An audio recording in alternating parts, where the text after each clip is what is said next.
The Fairy Castle. On a mountain was a castle surrounded by high walls, and often flames were seen rising from behind the walls. One day, an old woman collecting firewood on the mountainside strayed near the castle. The castle appeared to be desolate and in ruins, but she was curious and went in to look around. She went through the ruins till she reached a courtyard in which a table was laid, and many noblemen and ladies sat there. They were being served a meal by many servants. One of the servants came to her and dropped a gold coin in her apron pocket.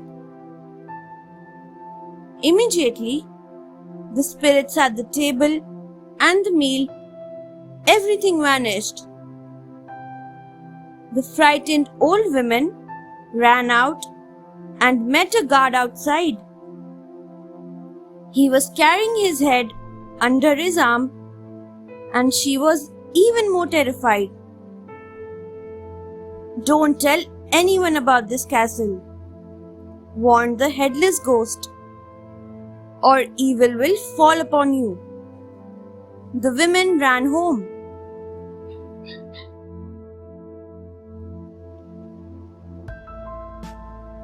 The vanishing people. The old women kept silent, but somehow it came to the ears of the elders. The magistrate asked her about the castle, but she said she would be in dire peril if she uttered a word. Threatening her, the magistrate got the whole story out of her. Immediately, the old woman vanished and was never seen. A few years later, a young knight came there and heard the story. Sure that he could discover the castle's secret, he rode up to it. On the way, he was warned 6 times not to go any further, but he kept going. At the castle gates, he met the same headless spirit, who asked, "Who are you?" "It's I," said the knight. But that was no introduction. So the guard asked him again, but he remained silent.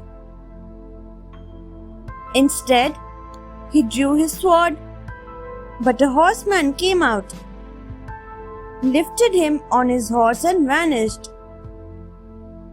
No one saw the knight again.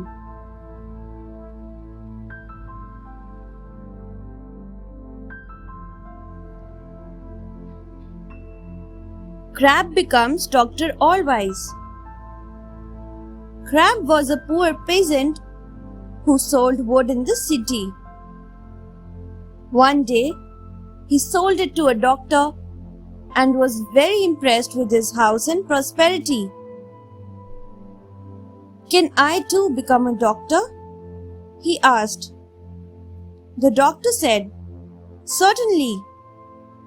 Get an alphabet book with a picture of a cock crowing. Sell off your cart and oxen to buy suitable clothes, and then put up a board outside saying Dr. Allwise."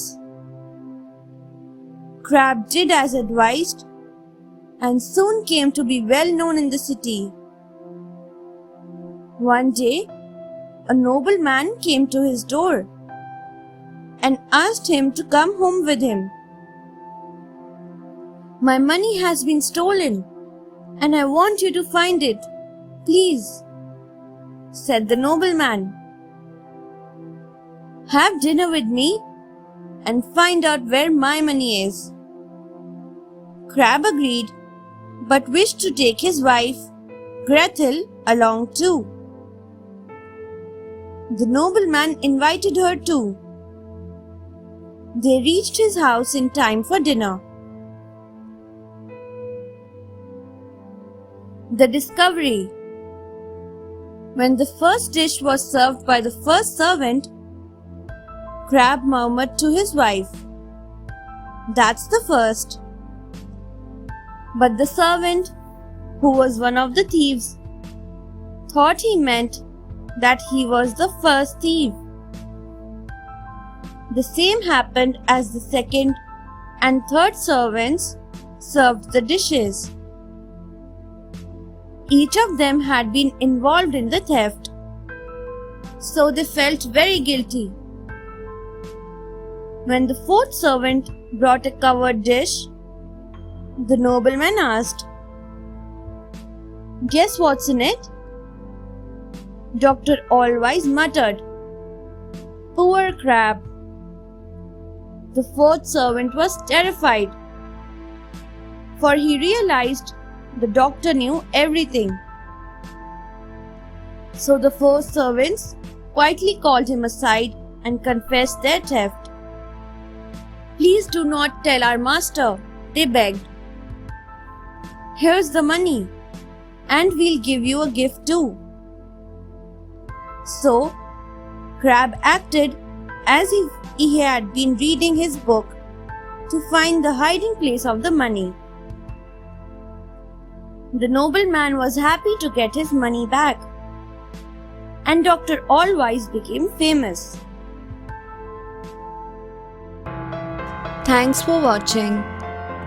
Do like, share, subscribe to Sahil Book House.